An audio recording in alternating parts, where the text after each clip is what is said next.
भगवत गीता का श्लोक है दूसरे अध्याय का 23वां श्लोक, अध्याय सेकंड, श्लोक नंबर 23।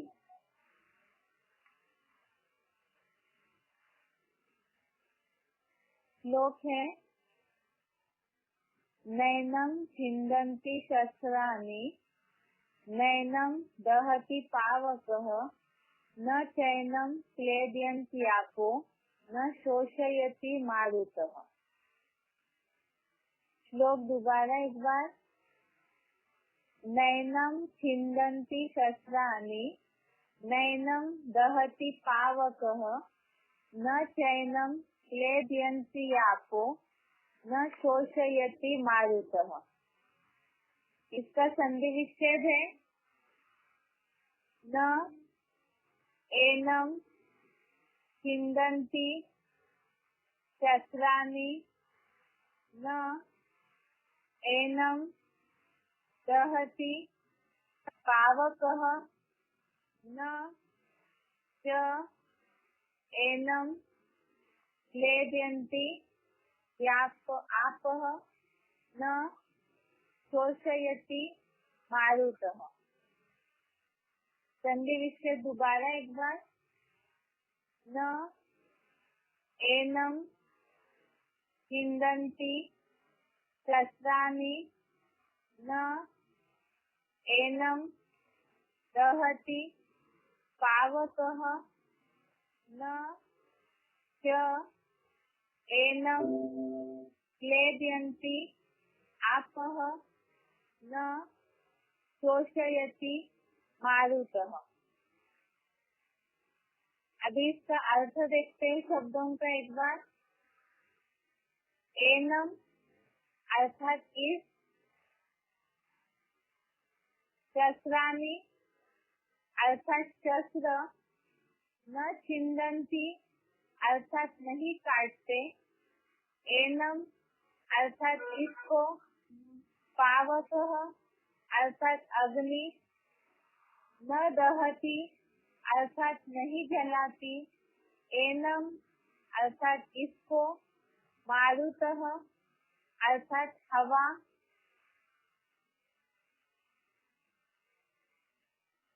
न शोषयति अर्थात नहीं सुखाती, च अर्थात और, आपः अर्थात जल, न क्लेदयन्ति अर्थात नहीं भिगोता है। शब्दों का अर्थ दोबारा। एनम अर्थात इस, शस्त्राणि अर्थात शस्त्र, न छिन्दन्ति अर्थात नहीं काटते, एनम अर्थात इसको, पावकः अर्थात अग्नि, न दहति अर्थात नहीं जलाती, एनम अर्थात इसको, मारुतः अर्थात हवा, न शोषयति अर्थात नहीं सुखाती, च अर्थात और, आपः अर्थात जल, न क्लेदयन्ति अर्थात नहीं भिगोता। इसका अर्थ है इसको शस्त्र नहीं काटते, इसको अग्नि नहीं जलाती, इसको हवा नहीं सुखाती और जल नहीं भिगोता।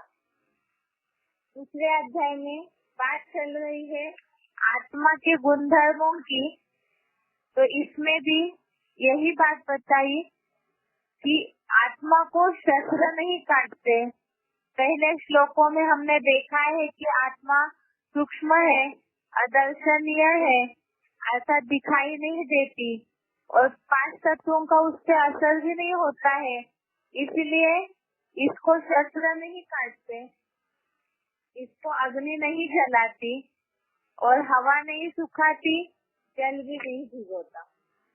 एक बार इसका क्लैरिफिकेशन सहित अर्थ देखते हैं।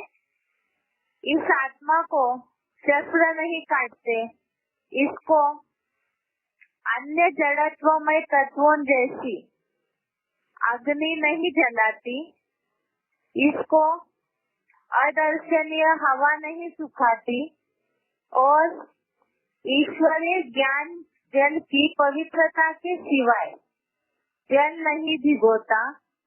प्रत्येक चतुर्युगी पूर्व के महाविनाश में भी यही बात है। अर्थात ये बताया कि आत्मा अति सूक्ष्म है, अदर्शनीय है और ज्योति बिंदु स्वरूप अर्थात पॉइंट ऑफ लाइट है, तो इतनी सूक्ष्म है तो उसको शस्त्र काटने की बात नहीं आती है और 5 तत्वों का भी असर नहीं होता है। इसीलिए यहाँ बताया कि अन्य जड़त्वमय तत्वों जैसी अग्नि नहीं जलाती। अर्थात और भी जो जड़त्वमय तत्व है उसी तरह अग्नि भी 5 तत्वों का एक रूप है। तो अग्नि उस आत्मा को सूक्ष्म होने के कारण जला नहीं सकती। हवा अदर्शनीय है, वो भी 5 तत्वों का एक रूप है, अदर्शनीय है। अर्थात आत्मा भी अदर्शनीय है, अति सूक्ष्म है, लेकिन अति सूक्ष्म होने के कारण 5 तत्वों का एक रूप हवा भी उसे सुखा नहीं सकती और जल भी उसको भिगो नहीं सकता है। लेकिन बताया कि ईश्वरीय ज्ञान जल की पवित्रता के सिवाय जो स्थूल 5 तत्वों वाला जल है वो उसे भिगो नहीं सकता है। बाकी ईश्वरीय ज्ञान जल जो है वो पवित्र है, तो उसका आत्मा के ऊपर असर होता है। लेकिन जैसे आत्मा सूक्ष्म है तो वैसे ही ज्ञान जल जो है वो तो धारणा की बात है। इसीलिए यहाँ बताया ईश्वरीय ज्ञान जल की पवित्रता के सिवाय जो स्थूल जल है वो भिगो नहीं सकता है। प्रत्येक चतुर्युगी पूर्व के महाविनाश में भी यही बात है। अर्थात महाविनाश में प्राकृतिक आपदाओं का जो महाविनाश होता है प्राकृतिक आपदाओं के द्वारा, तो उसके चलते शरीरों के ऊपर तो 5 तत्वों का असर हो जाता है, क्योंकि शरीर 5 तत्वों का ही संघात है।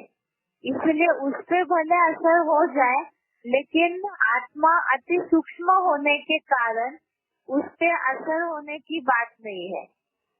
अब ये तो इसका जो शब्दशः अर्थ है श्लोक का जो बताया है वो हमने समझा कि आत्मा को शस्त्र नहीं काटते हैं, जड़त्वमय तत्वों जैसी अग्नि नहीं जलाती, हवा भी नहीं सुखाती और जल भी नहीं भिगोता। और एक खास बात बताइए कि चतुर्युगी के पूर्व जो महाविनाश होता है उस महाविनाश के समय की बात बताई है। अब आत्मा के गुणधर्म बताते समय इसे समझा सकते हैं। दूसरी बात है, यहाँ तो भगवान अर्जुन को युद्ध के समय के लिए बता रहे हैं, क्योंकि युद्ध में अस्त्र शस्त्रों का प्रयोग किया जाता है। इस भाव से यहाँ इस गीता में बात आई हुई है कि आत्मा को शस्त्र नहीं काटते हैं। अर्थात देह का भले हनन हो जाए, लेकिन आत्मा के ऊपर शस्त्रों का, अग्नि का, हवा का कोई असर नहीं होता है। और महाभारत महायुद्ध जो है वो भी एक तो सिविल वॉर होता है और एक एटॉमिक विस्फोट के द्वारा भी विनाश होता है, तो उन दोनों का भी आत्मा के ऊपर असर नहीं होता है। अभी यहाँ प्रैक्टिकल जीवन में जो समझने की बात है, तो जहाँ देहवान है वहाँ पर मनुष्यों को भय रहता है देहभान के कारण। एक तो 5 तत्वों के कारण जिस तरह का भी नुकसान होता है उसके कारण भी भय रहता है कि कहीं हमारे देह को कोई हानि न हो। दूसरा, जैसे शस्त्र काटने की बात, अर्थात कोई भी चीज का शरीर पे असर हो जाता है तो उसका भी भय रहता है। देहवान है तो ये सारा भय रहेगा। इसीलिए लोग शरीर के प्रति तो बहुत ध्यान देते हैं, शरीर की सुदृढ़ता के प्रति, निरोगी पने के प्रति बहुत ध्यान देते हैं, लेकिन उसके बावजूद भी वो 5 तत्वों के संघात से बना हुआ है, तो उसके ऊपर कोई ना कोई प्राकृतिक, जो भी प्रकृति की हलचल होती है तो उसका शरीर के ऊपर इसके बावजूद भी असर हो जाता है। क्योंकि देहभान है तो प्रकृति के तत्वों का असर जरूर होगा। इसीलिए ही अगर इस देह से ऊपर उठेंगे, जैसे आत्मा को 5 तत्वों का असर नहीं होता है, तो जितना जितना शरीर के भान से ऊपर उठकर आत्म ज्योति बिंदु स्थिति में स्थिर हो जाएंगे, तो आत्मिक स्थिति की पावर जितनी बढ़ती जाएगी, उसी का असर शरीर के ऊपर भी होता है। जैसे कि महादेव शंकर के लिए है कि वो आकार मूर्त तब बनते हैं जब उन्होंने आत्मिक स्थिति के द्वारा, योग बल के द्वारा प्रकृति को जीता है, तब जाकर के वो अकाल मूर्त बनते हैं। तो इसी तरह से 5 तत्वों का शरीर पे असर होता है, भय रहता है। तो ये जो भी बातें हैं देहभान के कारण होता है। इसीलिए ही मूल 5 भगवत गीता में भी भगवान ने अर्जुन को सिखाया है, और शिव बाबा भी इस सृष्टि पर आकर के खास यही बात सिखा रहे हैं कि खुद को आत्मा समझो। आत्मिक स्थिति की जितनी ज्यादा प्रैक्टिस बढ़ती जाएगी, तो उतना ही 5 तत्वों का प्रकृति के हलन चलन के कारण शरीर पे जो असर होता है, उसका जो भय होता है, वो हटता जाएगा। क्योंकि आत्मा शरीर से डिटैच जितना अनुभव करती जाएगी, तो उस वाइब्रेशन के कारण शरीर के ऊपर भी इन बातों का असर होना कम होता जाएगा।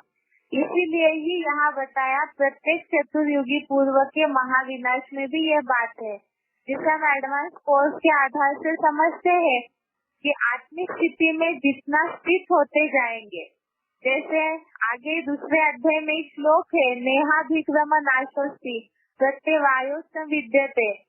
इसके आधार से इस कर्म योग का अल्पांश भी, अर्थात इस कर्म योग की प्रैक्टिस का थोड़ा सा अभ्यास भी महान भय से रक्षा करता है, ऐसे बताया है। तो इसी आधार से यहाँ भी जितना वो अभ्यास पक्का होता जाएगा, तो उतना ही देहभान से भी निराले होते जाएंगे, और प्रकृति के तत्वों का असर भी प्रैक्टिकल आत्मिक स्थिति होने के कारण कम होता जाएगा। तो ये श्लोक का अर्थ है। दोबारा एक बार इसे पढ़ते हैं अर्थ को।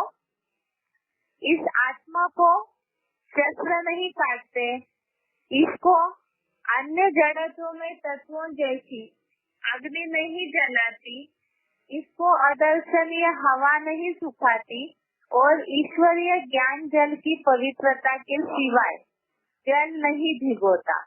प्रत्येक चतुर्युगी पूर्व के महाविनाश में भी यही बात है। अर्थात प्रकृति के कोई भी तत्वों का आत्मा के ऊपर असर हो नहीं सकता, या तो भौतिक रूप से भी जो शस्त्र है वो भी इस आत्मा को काट नहीं सकते। अर्थात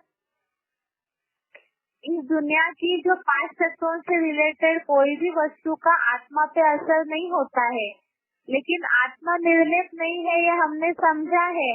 तो उस आधार से पाप पुण्य का जो लेपछेप चढ़ रहा है, तो उस पाप को हटाने के लिए ईश्वरीय ज्ञान जल की आवश्यकता तो है ही। यहाँ बताने का भावार्थ ये भी है, जैसे स्थूल जल से जो प्रकृति का तत्व है जल या हवा, तो स्थूल जल से शरीर की सफाई हो सकती है, लेकिन आत्मा को जल भिगोता ही नहीं है, लेकिन आत्मा निर्लेप भी नहीं है। तो इसीलिए उसका लेपछेप हटाने के लिए ईश्वरीय ज्ञान जल की आवश्यकता है। तो उस ईश्वरीय ज्ञान जल के द्वारा ही, उसकी पवित्रता के द्वारा ही जितना आत्मा में उसकी धारणा होती जाएगी, तो उतना आत्मा साफ होती जाएगी। इसीलिए ये है आज के श्लोक का अर्थ। एक बार इसे उच्चारण सहित सुनते हैं।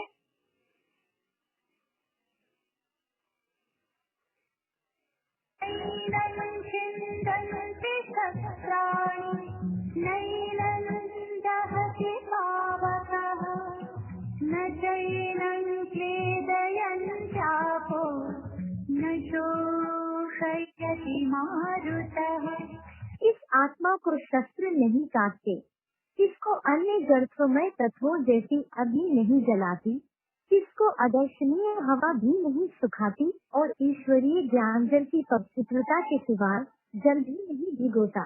प्रत्येक चतुर्युगी पूर्व के महाविनाश में भी यही बात है।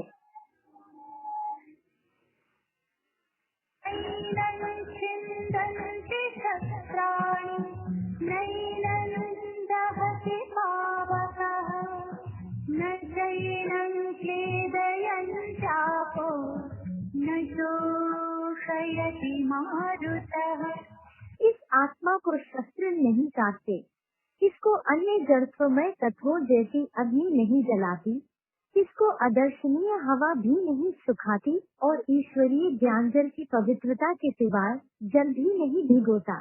प्रत्येक चतुर्युगी पूर्व के महाविनाश में भी यही बात है। ये आज का श्लोक हो गया, दूसरे अध्याय का 23वां श्लोक। अभी आगे देखते हैं बेसिक कोर्स। बेसिक कोर्स के टॉपिक में चल रही थी। पिछले हफ्ते हमने देखा मन जो है चंचल है और देह भान के कारण मन इंद्रियों की सुखों में खींचा चला जाता है। उसके कारण बुद्धि की शक्ति को भी, बुद्धि को भी क्षीण कर लेता है। जैसे हमने उदाहरण देखा था पिछले हफ्ते कि मन जो है जैसे पानी में तैरती नाव को वायु हर लेता है, इसी तरह से मन इंद्रिय सुखों के लिए बुद्धि को भी हर लेता है, बुद्धि की निर्णय शक्ति को कम करता है। तो देहभान ये पर हो गया और ये देहभान के कारण ही अन्य विकारों की निर्मिति हुई और जिसके कारण ही पाप बढ़ते गए, दुख बढ़ते गया। अब पर चिंतन से ऊपर उठ करके स्वचिंतन करना है और स्वचिंतन के लिए जरूरी है स्वस्थिति का अभ्यास करें। अर्थात देहभान क्यों छोड़ना है? क्योंकि नीचे गिरे हैं उस पर चिंतन से। देह की इंद्रिया, देह के संबंधी, देह के पदार्थों में, विचारों में भटके हुए होने के कारण, पर चिंतन के कारण ही मनुष्य को दुख निर्माण होने लगा और इसीलिए ही अब दुख से सुख की ओर जाना है तो जरूरी है स्वस्थिति का अभ्यास को समझे। अभी तक हमने बेसिक कोर्स में जिज्ञासुओं को इस बात को समझाया कि मैं आत्मा हूँ, आत्मा है, इस बात को मनुष्य भूल के देहभान में आए और इसीलिए परचिंतन करने लगे। तो स्वस्थिति का अभ्यास करना है, अर्थात देह की इंद्रियों से परे जाना है, इससे ऊपर उठना है। लेकिन स्वस्थिति का अभ्यास कैसे होगा, जिसके लिए भी समझाया है, तुरंत तो जमदे जामदे होगा नहीं, क्योंकि मन को आदत हो चुकी है इंद्रिय सुखों की ओर खींचे जाने की। इसीलिए ही हमने पिछले हफ्ते 6वें अध्याय का 25-26 नंबर श्लोक देखा था। अध्याय 6 श्लोक नंबर 25-26, इसमें स्वस्थिति का अभ्यास कैसे करना है वो बताया था कि धीरे धीरे करके मन जहाँ जहाँ जाता है, देह के संबंधी स्थान, पदार्थ विशेष में जहाँ भी चलायमान हो रहा है, तो वहाँ से मन को धीरे धीरे करके प्रयत्न पूर्वक खींचना है और आत्मिक स्थिति की ओर ले जाना है। तो जितना आत्म बिंदु में स्थिर होते जाएंगे, ये इंद्रिय सुखों से मन को धीरे धीरे खींच करके, तो उतना आत्मिक स्थिति में स्थिर होते जाएंगे, तो स्वस्थिति का अभ्यास जो है वो पक्का होता जाएगा। लेकिन अब बेसिक कोर्स में अगला टॉपिक है समझाने के लिए कि इंद्रिया जो है वो मन को खींच लेती है। ये तो स्वस्थिति के अभ्यास की पहली सीढ़ी हो गई कि धीरे धीरे करके जहाँ जहाँ मन देह के संबंधियों में, स्थान में कहीं न कहीं जाता है, तो वहाँ से मन को खींचना है। अब लेकिन होता ये है कि इंद्रियों को आदत हो चुकी है इंद्रिय सुख भोगने की, तो उसके कारण जो दूसरे अध्याय का 67 नंबर श्लोक हमने देखा था, इंद्रियाणाम ही चलताम यत् मनो अनुविधीयते तत् अस्य हरति प्रज्ञाम वायु नाम विवाम्भति। इस श्लोक में हमने समझा कि वायु की तरह मन जो है वो इंद्रियों के सुख में बुद्धि को भी हर लेता है। बुद्धि की जो निर्णय शक्ति है उसे खींच लेता है और बुद्धि वशीभूत होने के कारण इंद्रिय सुखों की ओर बार बार जाती है। माना जब स्वस्थिति का अभ्यास करेंगे तो तुरंत ऐसे नहीं होगा कि मन एकाग्र हो जाए, बिल्कुल न खींचे।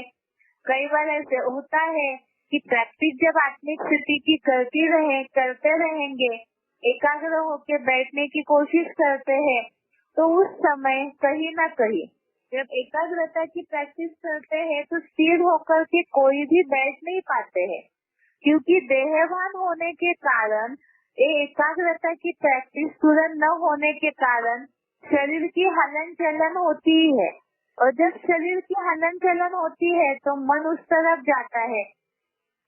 माना जब भी याद में बैठते हैं, ये तो जो ज्ञान में चल रहे हैं उनका अनुभव होगा ही है कि जब याद में बैठते हैं तो स्थिर होकर बैठ नहीं पाते हैं।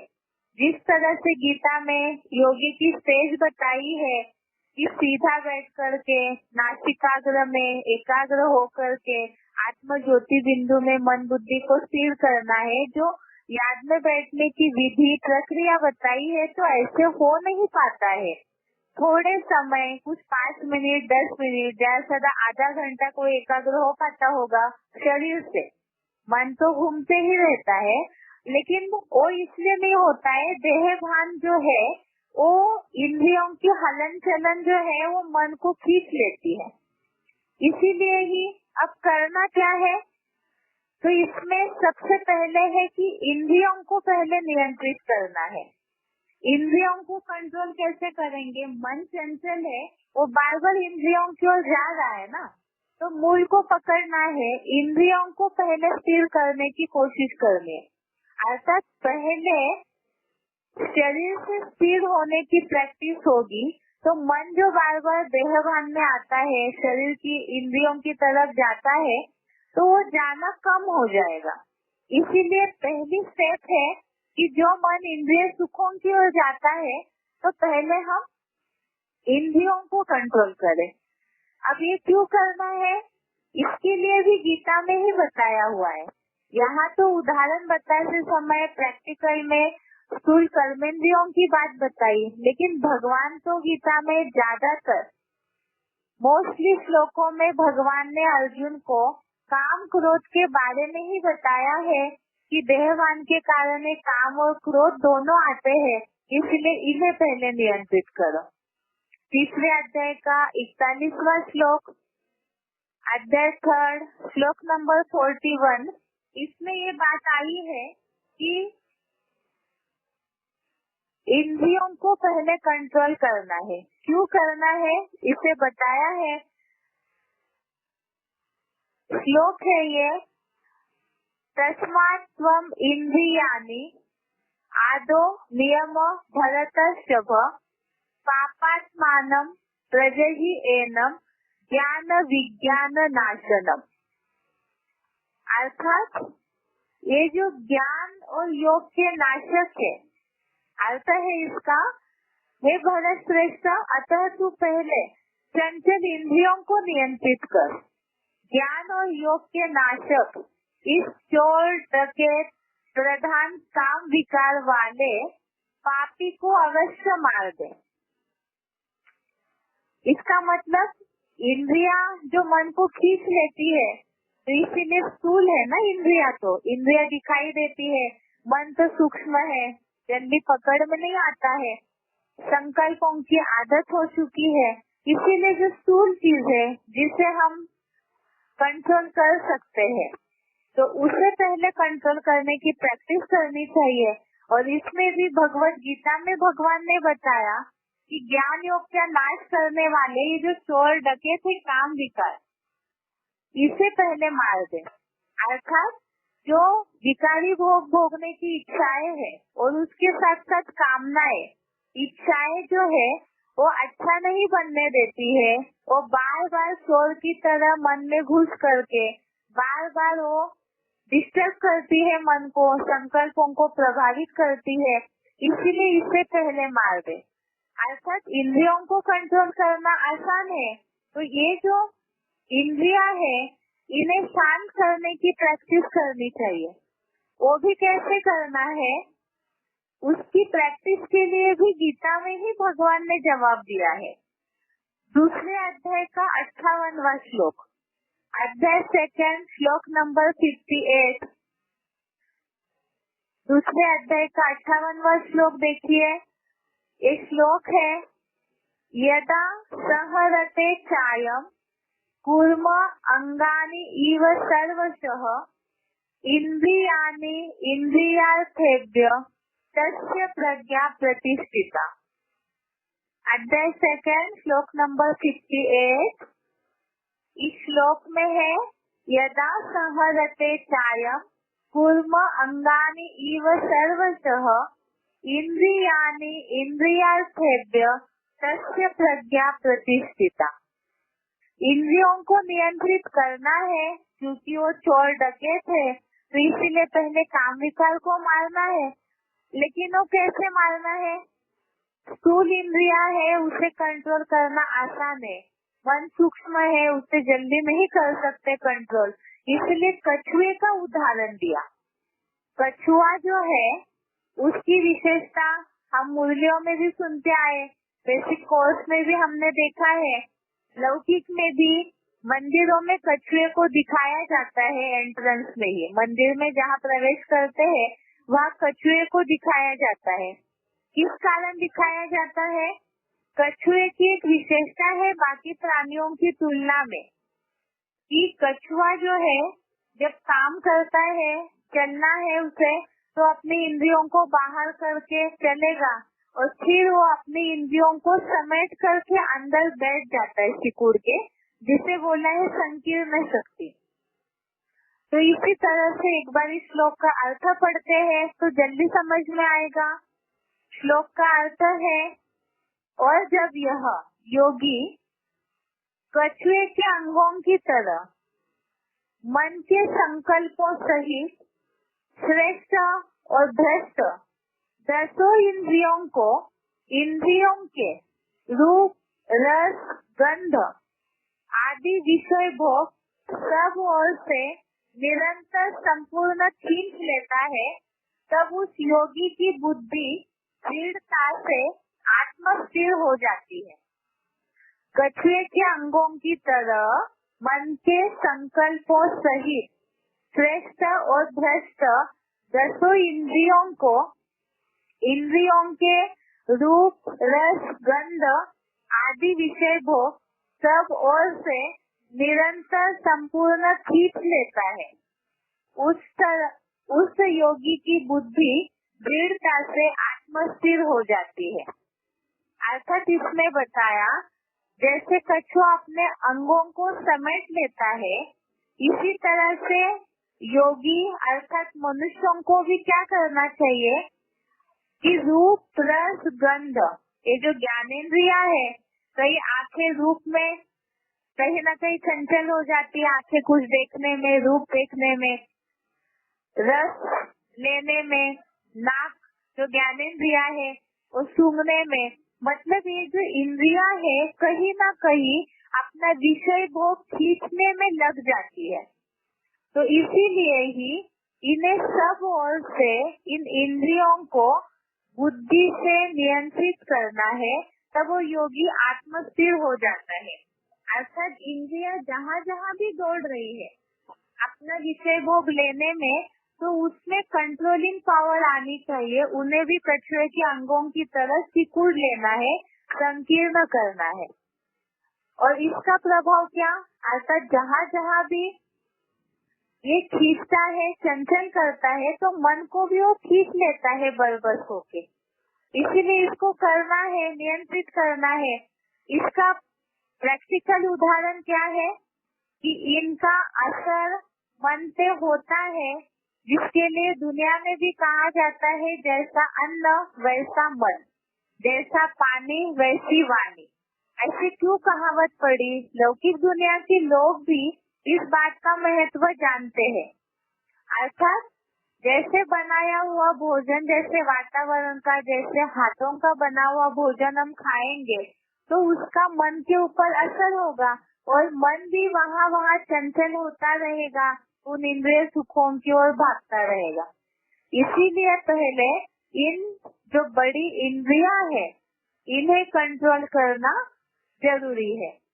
अब लोग इस बात को ये सोचेंगे कि पहले इंद्रियों को नियंत्रित करना है, अर्थात इंद्रिय जहाँ जहाँ भी जाती है सुख भोगने के लिए तो उससे खींच लेना है, जो रूप रस गंध की ओर भागती है तो उसे थोड़ा समेटने की कोशिश करनी है, कंट्रोल करने की कोशिश करनी है।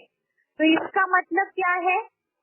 इसका मतलब लोग पूछेंगे, अच्छा यहाँ तो आप ऐसे ही बता रहे हैं कि मतलब कुछ करना ही नहीं है, जैसे कछुआ बिल्कुल समेट के बैठ जाता है वैसे हम सारा काम धंधा छोड़ के बैठ जाए तो शरीर कैसे चलेगा, गृहस्थी कैसी चलेगी?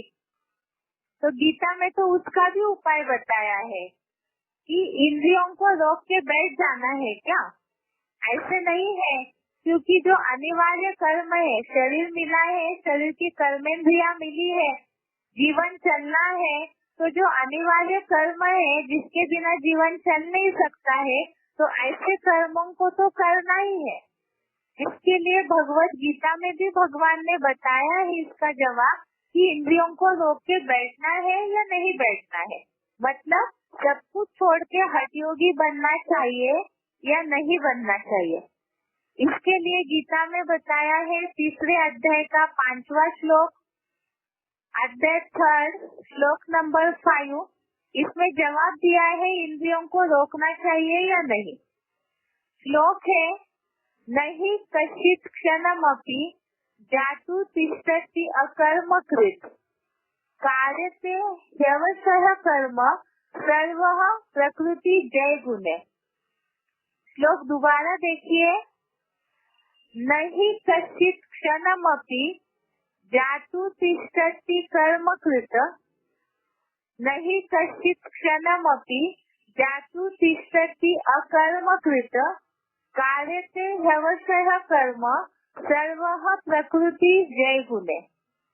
अर्थात निसंदेह कोई व्यक्ति क्षण भर भी मल मूत्र त्याग आदि अनिवार्य कर्म किए बिना नहीं रह पाता, क्योंकि प्रकृतिकृत सर्वकालीन सत रज तम में से कोई भी प्रधान गुणों के साथ ही इंद्रियों से बर्बरती सब प्रकार के कर्म करने पड़ते हैं। अर्थात इसमें ये बताया कि जो प्रकृति के द्वारा शरीर बना हुआ है और उसमें जो नियम बना हुआ है प्रकृति अनुकूल, तो वो अनिवार्य कर्म जो है शरीर को चलाने वाले वो तो बर्बरती सब प्रकार के कर्म करने पड़ते हैं। तो इसीलिए ही ऐसे जो अनिवार्य कर्म है इन्हें जबरियन रोकने की बात नहीं है। अगर इन कर्मों को जबरियन रोक करके बैठते हैं तो जिसके लिए बोला जाएगा कि वो मिथ्याचारी ढोंगी है। अब ये कैसे? पहले तो इसके लिए श्लोक देखते हैं कि जबरियन इंद्रियों को रोक लिया जाए तो उसे वास्तव में हठयोगी कहा जाएगा, मिथ्याचारी कहा जाएगा। पहले इसका श्लोक देखते हैं, फिर प्रैक्टिकल उदाहरण समझने की कोशिश करेंगे। श्लोक है 3 अध्याय का 6वां श्लोक, अध्याय 3 श्लोक नंबर 6। श्लोक है, कर्मेन्द्रियाणि संयम यह आस्ते मनसा स्मरण इंद्रियार्थान् विमूढ़ात्मा मिथ्याचार स उच्यते। श्लोक दोबारा देखिए, कर्मेन्द्रियाणि संयम यह आस्ते मनसा स्मरण इंद्रियार्थान् विमूढ़ात्मा मिथ्याचार स उच्यते। श्लोक का अर्थ है, जो महामूर्ख पुरुष अनेक जन्मों से ही प्रबल बनी कर्मेंद्रियों को जबरियन रोक कर हर प्रकार की इंद्रिय सहयोग बिना इंद्रिय के भोगों को मन से याद करता हुआ देह निर्वाह का धंधा छोड़ निष्क्रिय हुआ बैठता है, वह मिथ्याचारी कहा जाता है। अर्थात यहाँ बताया कि जो कर्मेंद्रियों को जबरियन रोक करके उन इंद्रिय के भोगों को मन से याद करता हुआ बैठता है, वह मिथ्याचारी कहा जाता है। तो इसके लिए क्या करना है, मतलब जैसे कोई कर्मों को छोड़ना भी नहीं है, जो प्रकृतिकृत कर्म है उसे करना भी है। और दूसरी तरफ से भगवत गीता में भगवान ने बताया कि ऐसे हठयोगी बनने से उसे मिथ्याचारी कहा जाता है। तो इसका उदाहरण क्या है, इसमें लोग कंफ्यूज हो जाएंगे। जो जिज्ञासु सुनने वाले हैं वो ये कहेंगे कि आप कोई भी एक बात पे स्थिर नहीं है, हर प्रकार की बात बता रहे हैं। एक तरफ से बोला कि इंद्रियों को कंट्रोल करना है, दूसरी तरफ से बोला कि जो कर्म है अनिवार्य उसे करना है, तीसरी तरफ से बोला कि अगर जबरियन कंट्रोल करते हैं तो हठयोगी मिथ्याचारी कहा जाता है। तो कोई भी प्रकार से स्थिर ही नहीं है कोई मत पे, ऐसे कैसे है। तो वास्तव में यहाँ ये अलग अलग प्रकार की बातें इसलिए बताई है क्योंकि इस सृष्टि पर अनेक प्रकार के इस मनुष्य सृष्टि रूपी पत्ते हैं। जो आत्मा रूपी पत्ते हैं तो अनेक प्रकार के वैरायटी है। तो अगर सबका अपना अपना कर्मों की गति है, अपनी अपनी बुद्धि है, तो एक ही प्रकार से अगर सबको बता दिया जाए कि हाँ बिल्कुल तुरंत स्वस्थिति का अभ्यास करना है, तो फट से कोई आत्मा बन सकते हैं। और कोई ऐसे है जो तुरंत नहीं होगा, लंबे समय की प्रैक्टिस करनी पड़ेगी। तो इसीलिए भगवत गीता में भगवान ने हर प्रकार के मनुष्य के लिए कर्मों का तरीका बताया। क्यों बताया है, क्योंकि तुरंत स्वस्थिति का अभ्यास नहीं होगा। मनुष्य को आदत हो चुकी है सुख भोगने की, इंद्रियों से कर्म करने की, देह भान की, चंचलता की, तो फट से नहीं होगा। इसीलिए बताया कछुए की तरह ही इंद्रियों को जहाँ जहाँ विषय भोग खींचते हैं वहाँ से कंट्रोल करना है, समेटना है, ताकि मन उन विषय भोगों में चंचल न हो। क्योंकि ये विषय भोग ही चोर डकैत है, जिसके लिए ही इंद्रियों को कंट्रोल करना जरूरी है। और कछुए के तरह ही, क्योंकि बाह्य इंद्रिया जो है जब तक इसे नहीं ठीक करेंगे तब तक मन स्थिर नहीं होगा। और उसके साथ साथ ही बताया कि जबरियन इंद्रियों को कंट्रोल भी नहीं करना है, समेटने है। इसका मतलब जबरियन हठपूर्वक नहीं कंट्रोल करना है, तो अनिवार्य कर्म भी करते जाना है। अब जैसे किसी को बोल दिया कि आंखों से कोई चीज देखनी नहीं है क्योंकि आंखें चंचल है, जो मुरली में भी शिव बाबा बोलते हैं कि क्रिमिनल आए तो पहले आंखें ही पहले क्रिमिनल बनती है और तब जाकर कि फिर देहभान में, इंद्रियों में, बाकी इंद्रियों में चंचलता आती है। तो इसका मतलब जैसे कि लोग दुनिया में हठयोगी जो है आंखें बंद करके बैठ जाते हैं कि हम कोई चीज देखेंगे ही नहीं। चलिए आंखें तो बंद कर दी, लेकिन जो पहले से आंखों में जो सुख लिया है, जो अच्छी सीनरी देखी होगी, कुछ सीरियल्स देखे होंगे, तो वो सारी बातें मन में चलती रहेगी। मन तो एकाग्र कर रहे हैं, कोशिश कर रहे हैं, लेकिन मन से जो पहले से देखा हुआ है आंखों से उसे याद कर रहे। या कई बार ऐसा होता है, याद में बैठे हैं, स्वस्थिति का अभ्यास करने की कोशिश कर रहे, आंखें बंद है लेकिन कानों से कुछ सुनाई दे रहा है, तो कान कैसे बंद करेंगे। तो कानों से वो चीज सुनने में आती है तो उस तरफ मन भागने लगता है। तो इसीलिए बताया वास्तव में इसे फिर मिथ्याचारी कहा जाएगा, हठयोगी कहा जाएगा। जैसे कि सन्यासी है, स्थिरता लानी है इंद्रियों में, इसलिए घर बार छोड़ करके सब कुछ छोड़ के जंगल में चले जाते हैं।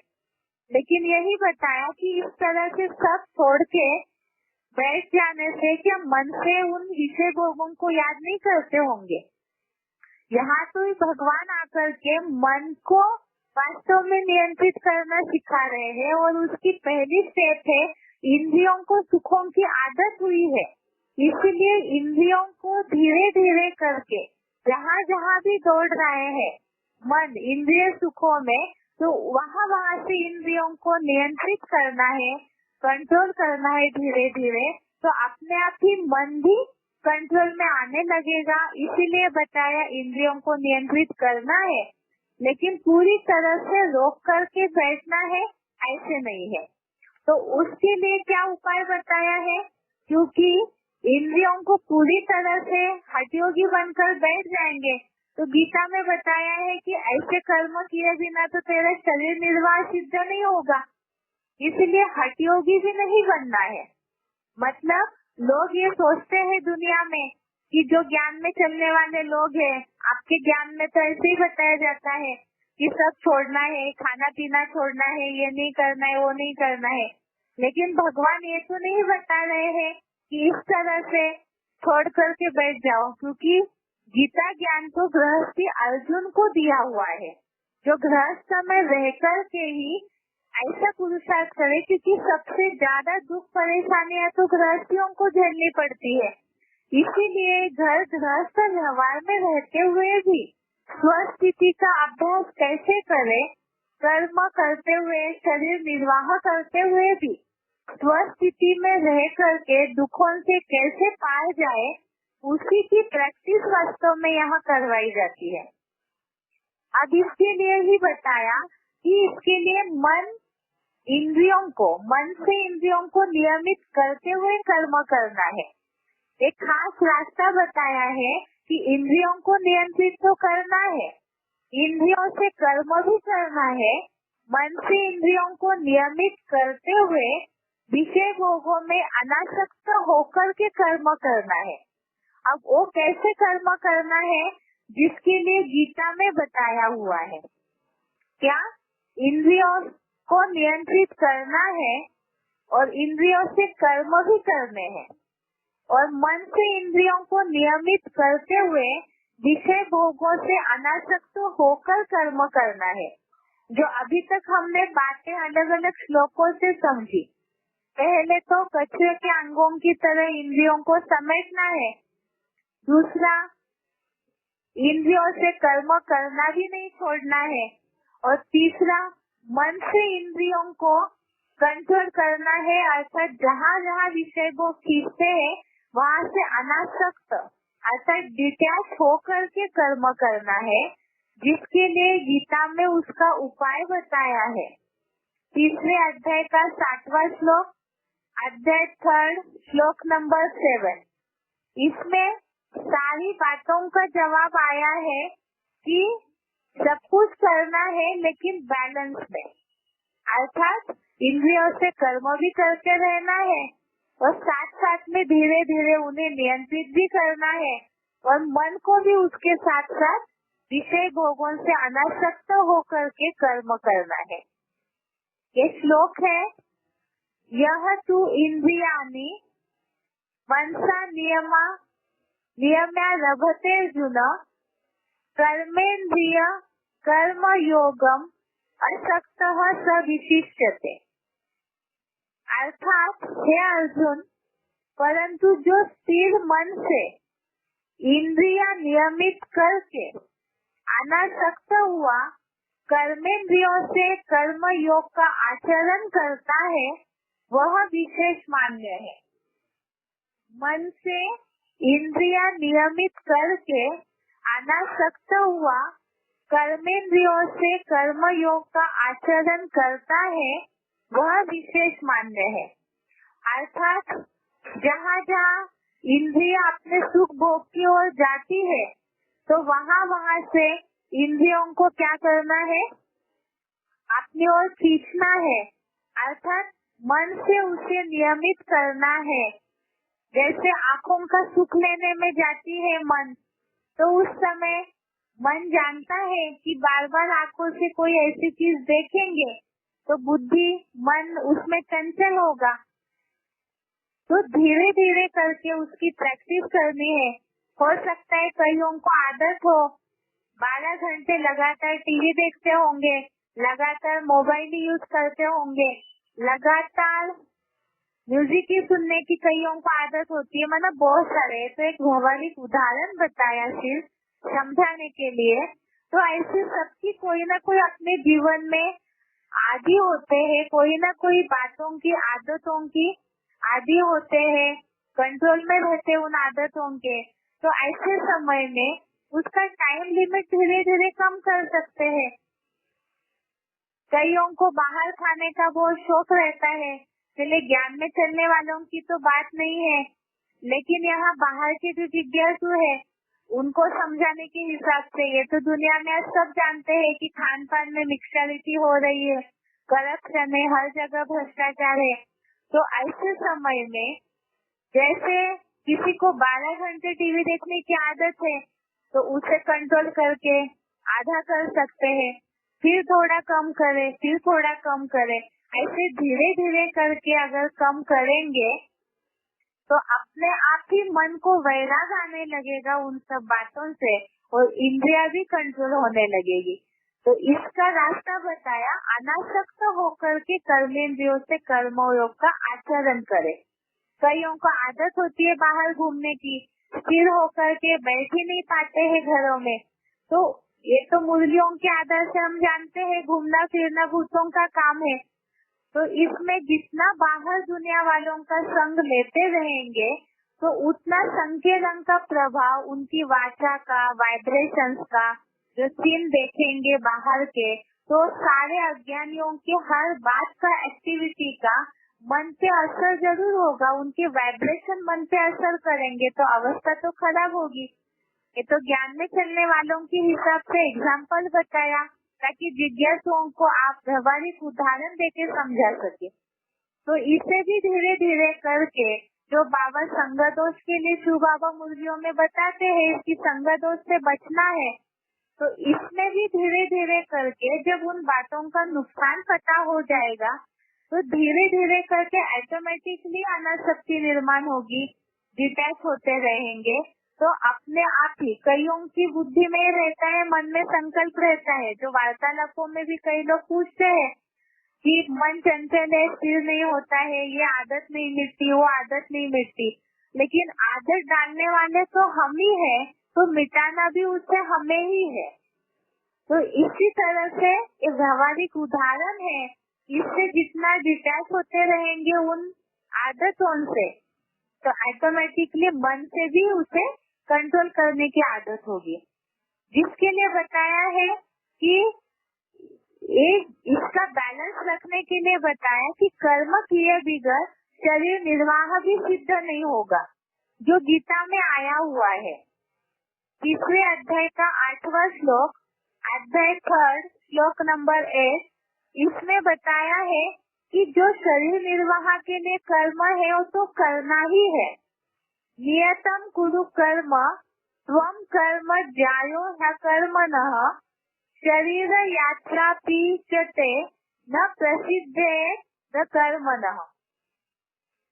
नियतम कुरु कर्म त्वम कर्म ज्यायो न कर्मणः शरीर यात्रा पीचते न प्रसिद्धे न कर्मणः। अर्थात तू नैसर्गिक नियत कर्मों को कर, कर्म न करने से कर्म करना ही श्रेष्ठ है, और दैनिक कर्म से रहित तेरा शरीर निर्वाह भी सिद्ध नहीं होगा। अर्थात इस शरीर निर्वाह के लिए, उपजीविका के लिए जो कर्म करने हैं प्रकृतिकृत, वो तो करने ही है, उसे नहीं छोड़ सकते हैं। यह जो नैसर्गिक जो कर्म है उसे करना ही है। तो ऐसा कर्म न करना, मना हठयोगी बनना, मिथ्याचारी बनना, ये सही नहीं है। उससे तो अच्छा कर्म करना ही श्रेष्ठ है। अब एक ऐसे संभव है कि हम कर्म भी करते हैं, इंद्रियों से कर्म कर रहे हैं, तो कहीं ना कहीं इंद्रियों से कर्म करने में देहभान तो आएगा ही और मन उनकी तरफ जाएगा ही, कहीं ना कहीं आसक्ति निर्माण तो होगी ही। तो इसका बैलेंस कैसे करें, ये कैसे संभव है? ये सारी बातें हम सीख रहे हैं। स्वस्थिति का अभ्यास कैसे करें? स्वस्थिति का अभ्यास करना है इसलिए ताकि देहभान मिटे। देहभान के कारण ही पाप बनता है, दुख बढ़ते हैं। और स्वस्थिति के अभ्यास की पहली स्टेप है मन को कंट्रोल करना। मन को कंट्रोल करने के अभ्यास की पहली स्थिति बताई कि कछुए के अंगों की तरह रूप, रस, गंध अर्थात ज्ञानेंद्रियों के विषय जहाँ भी खींचते हैं उन्हें समेटना है, और उसके साथ साथ ही इंद्रिया तो चंचलता करेगी ही, अपने सुखों की ओर मन को खींचेगी ही।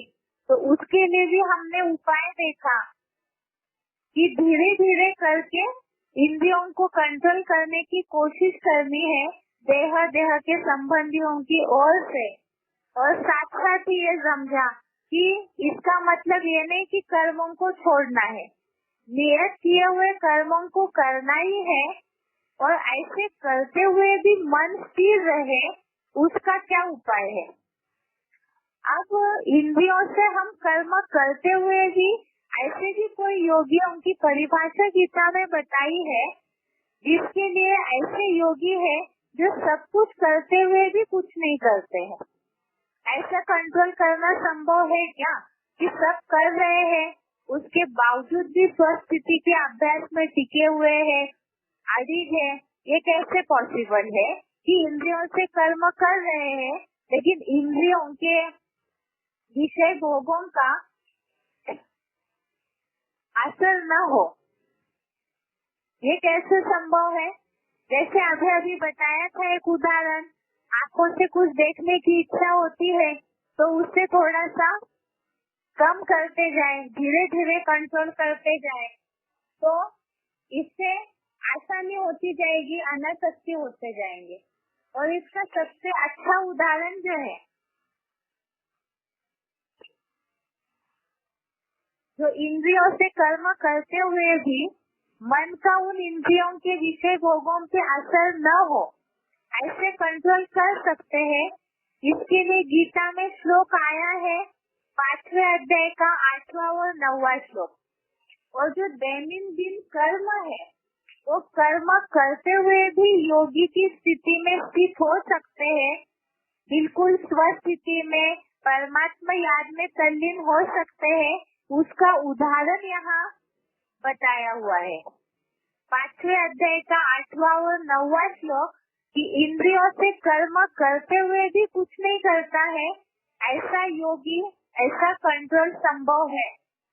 श्लोक है, नैव किंचित करोमीति युक्तो मन्ये तत्त्ववित् पश्यन् शृण्वन् स्पृशन् जिघ्रन् अश्नन् गच्छन् स्वपन् श्वसन् प्रलपन्वी सृजन् गृहन् उन्मिषन्मि मिशन् अपि इंद्रियाणि इंद्रियार्थेषु वर्तन्त इति धारयन्।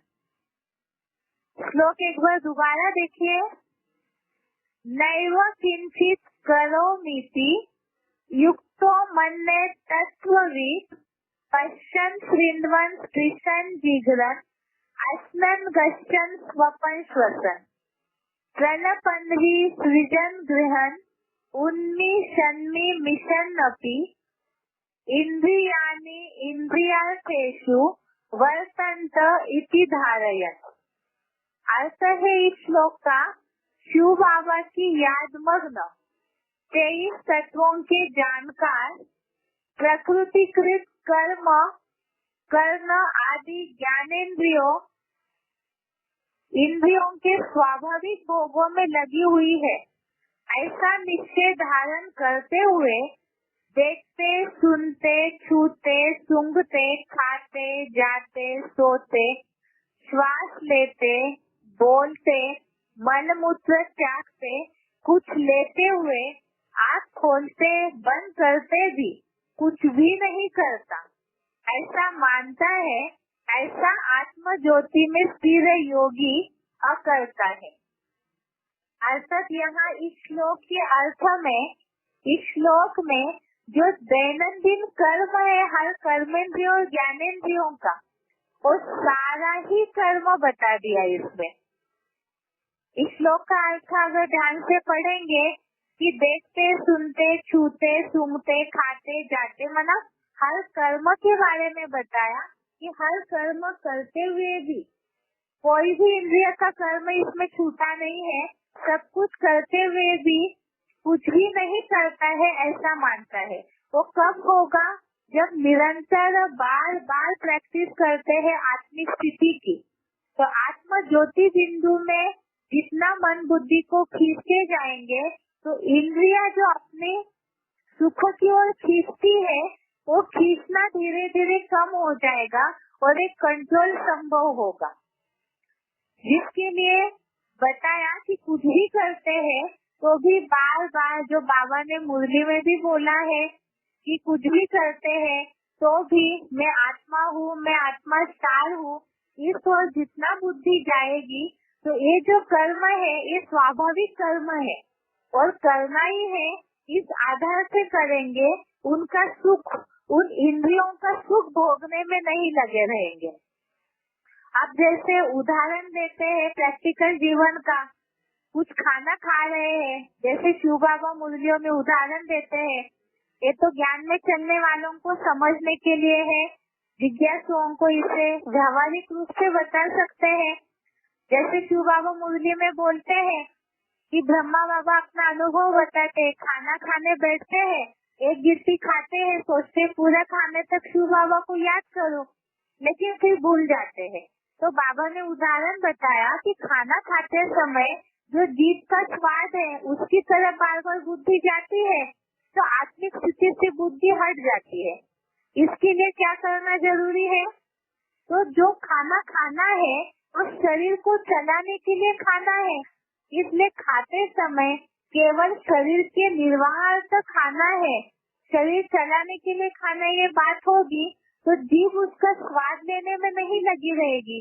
तो जीभ की जो इंद्रिया चंचल होती है, कई बार ऐसे होता है ना कि खाने में कुछ भी ऊपर नीचे हो तो व्यक्ति को इच्छाएं हैं, अच्छा खाना चाहिए और नहीं मिला तो क्रोध आता है। जो अभी अभी श्लोक में हमने देखा है, इच्छाएं अच्छा नहीं हो बनने देती तो क्रोध आता है, गुस्सा आ जाता है। तो अगर हम उसका स्वाद ही नहीं लेंगे तो इंद्रिया उस ओर चंचल ही नहीं होगी, आत्मा ज्योति में स्थिर होंगे तो वो खाना सिर्फ खाना है, खाना पूरा खाने तक उसका स्वाद का पता ही नहीं चलेगा। तो एक व्यावहारिक उदाहरण बता दिया रोज के कर्म का।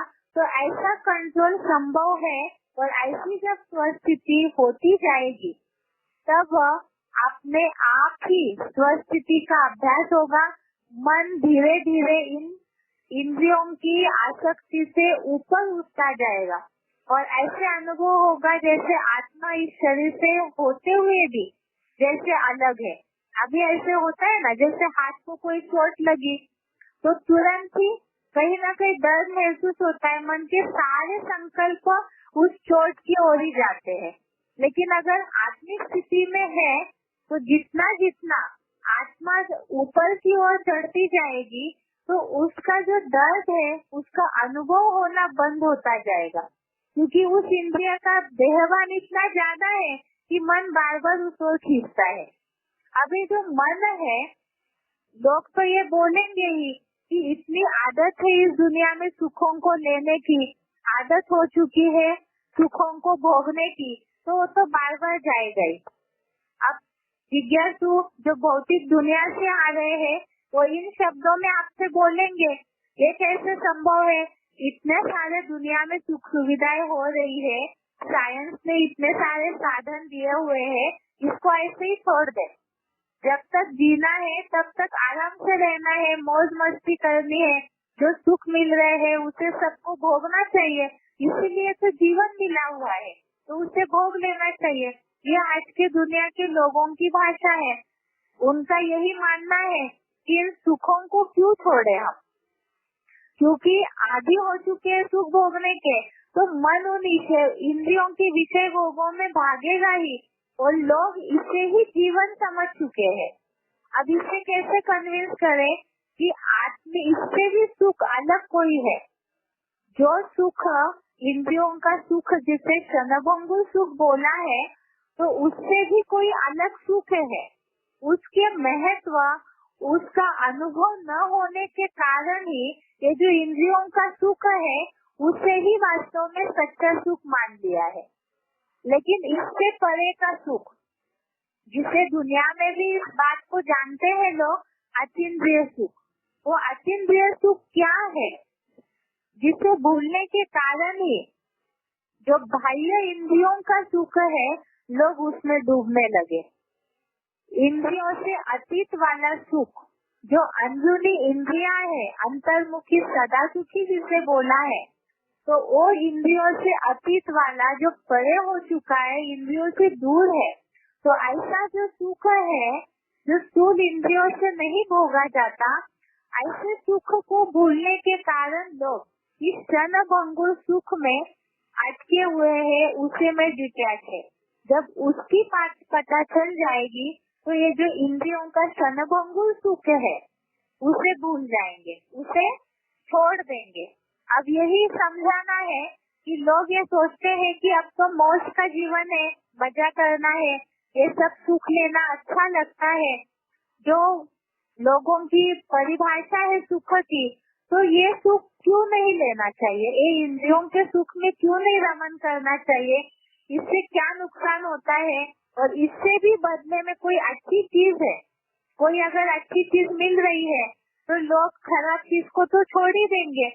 अब किसी को अगर मिट्टी के बीच में ही रत्न मिल रहे हैं तो रत्नों को उठा लेंगे और मिट्टी को तुरंत हाथ से गिरा देंगे। तो ये देह भान की मिट्टी क्यों छोड़ना जरूरी है? इन के सुखों में क्यों नहीं रमन करना चाहिए? इसे हम कल समझते हैं। आज के लिए यहाँ तक ही। ओम शांति।